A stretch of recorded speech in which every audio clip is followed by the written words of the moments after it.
Talking to Toomas Talts from CodeBorne, a real programmer hacker.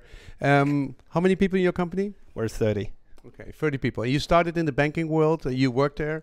Yes, we did. So everybody has their destiny. But we decided to switch from that path. Yeah, but you're actually doing still the same work, but intelligent and more independent.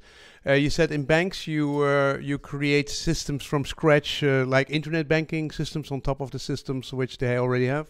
Yeah, so what we do is that internet banks, both for like private customers and corporate customers, like mobile apps for them, and also they are always like integrated with all the existing like bank backend systems, card processing, leasing, CRM, loan systems, deposits, etc. Yeah. So they're full. But that's not why I'm interviewing him. He also went into the energy market and he built a hub to combine all the contractors, all the different energy companies, the metering companies, and to come up with a smart hub system. How does that hub system work? Basically what it takes to have the market, like energy market, deregulated is that you must have like a central data system where all the smart meter data, or even not smart meter but regular electricity meter data, is stored. Yeah.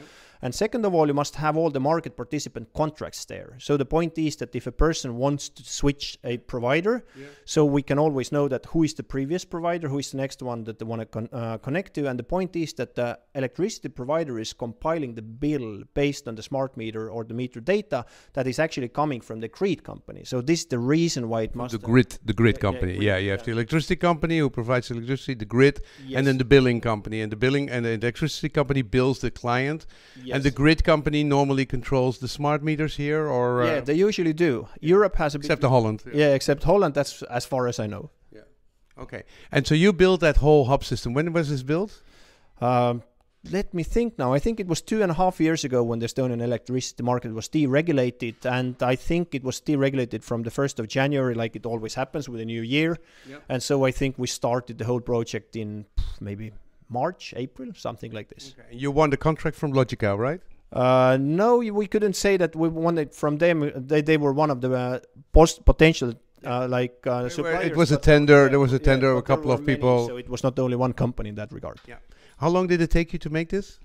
It was from our side, it was one pair of programmers. I know it sounds like funny, but it was one pair of programmers, and it was part-time me engineering the requirements. And then it was like we started, like I say, maybe in March, and it was all completed by the end of November, basically. Yeah, that sounds like a ridiculous time schedule. I think Logica wanted to put 20 people on the job and didn't get it done in a year. Wouldn't get it done for a year. So that's really, and it's now working. There's now multiple vendors who sell electricity, and the hub, all the records, all the change records and the electricity go to the hub. In Estonia it goes like this, that we have approximately 30 companies that are actually operating as grid operators.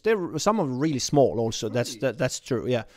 And then you have like electricity companies that are offering the service on top of that, and they're all actually interacting with that system. And also then you have those balance responsible companies that are also actually interacting with that system. Yeah. And everybody in Estonia has a nice view. Can you show me the view of has a dashboard view, so they can see how much energy electricity they're using, and also out of that predictions of how much they use tomorrow. And that looks.